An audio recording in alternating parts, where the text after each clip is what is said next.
Olá, pessoal! Voltamos com mais uma aula do nosso curso Regras de Ouro para escrever um artigo científico. Esta é a aula número 7 e nela nós vamos falar como escrever a secção Material e Métodos do nosso artigo. Vamos lá? Lembrando mais uma vez, e já falamos sobre isso nas aulas anteriores, da estrutura geral do artigo, o IMRD, que é a introdução, os métodos, os resultados e a discussão. Nessa aula de hoje nós vamos falar sobre os métodos. A secção métodos do artigo científico, ela deve conter de 2 a 3 páginas no máximo, de preferência 2 páginas, desde que utilizando como fonte a Word Arial 12, o espaçamento 1,5, vocês já estão sabendo disso, um alinhamento justificado e utilizando o recuo da primeira linha. Procurem condensar essa seção de material e métodos em 2 páginas com esse tipo de padronização que eu já falei aqui. A secção material e métodos usualmente é a parte mais fácil do artigo. Por quê? Porque ela é padronizada, né? E a recomendação é que você comece a escrever o seu artigo por essa parte. Na grande maioria dos artigos, os autores começam a escrever pela secção material e métodos porque é uma coisa já bem definida, padronizada e mais fácil de se fazer. Descreva apenas os materiais e métodos utilizados. E importante, não coloque resultados na secção material e métodos. Infelizmente, não é isso que nós vimos na grande maioria dos artigos que são encaminhados para publicação. Só pega parte dos resultados e já coloca dentro dessa secção. Não faça isso. Na secção material e métodos, você vai descrever apenas os materiais e os métodos utilizados. Comece descrevendo o desenho do seu estudo e o protocolo que foi utilizado. Qual o desenho do seu estudo? É um estudo prospectivo? É um estudo de corte transversal? É um ensaio clínico randomizado? Já comece descrevendo o desenho do seu estudo e o protocolo que foi utilizado. Descreva, então, a amostra da população que você pretende estudar. Por exemplo, foram estudados pacientes com câncer de mama que deram entrada no nosso serviço no período de pá. E aí você continua. Esclareça os critérios de inclusão dos seus pacientes, os critérios de exclusão dos seus pacientes e as principais definições do seu trabalho para evitar mal-entendidos.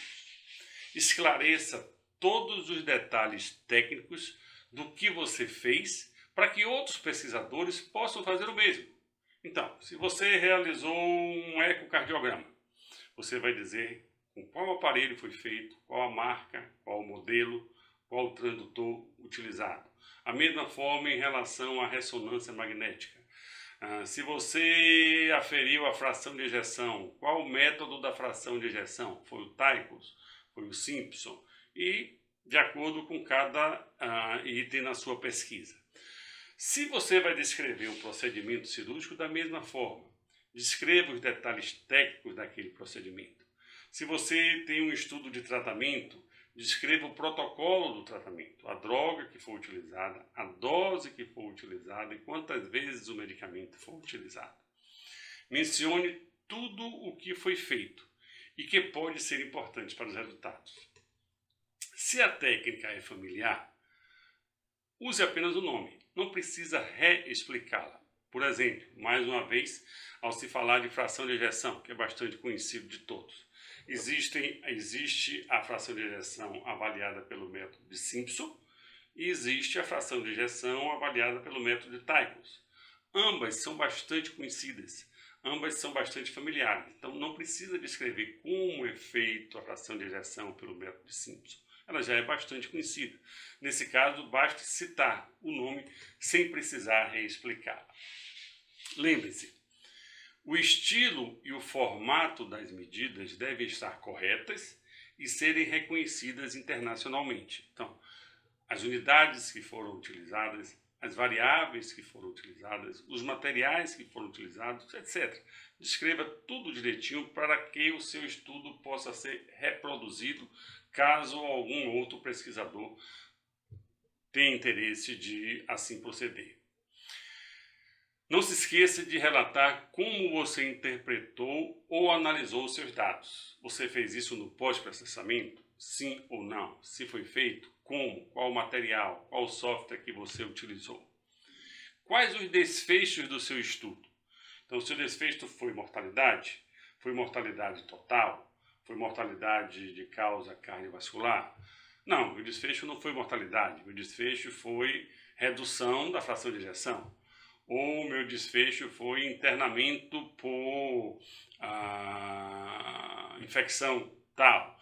Deixe claro aqui no material e métodos como você analisou os seus dados e quais os desfechos que foram utilizados no seu trabalho.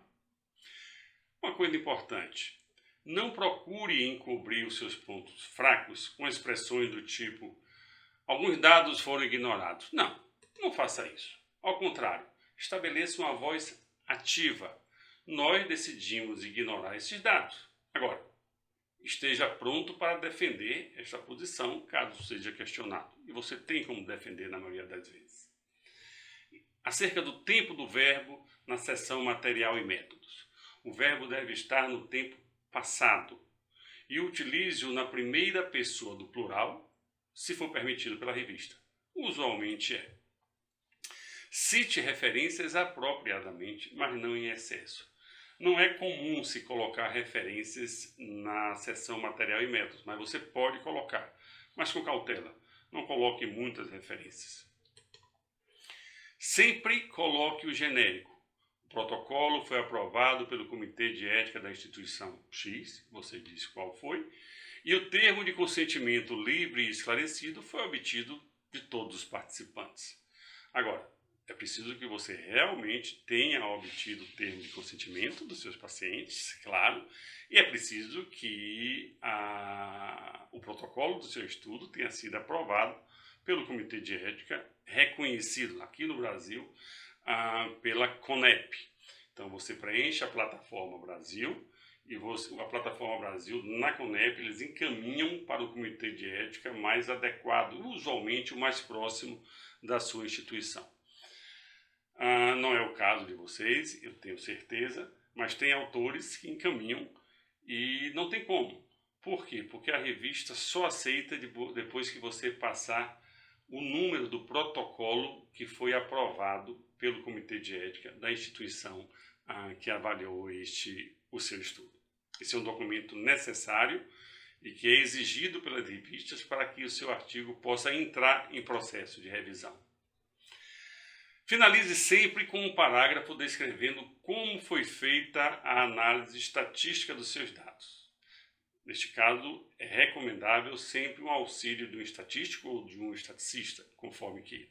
Sigam essas recomendações e vocês terão feito direitinho a seção material e método do seu trabalho, seguindo então para o início para escrever os resultados e dar prosseguimento ao seu trabalho. Ok? Na próxima aula nós vamos falar sobre como escrever a seção resultados do seu artigo.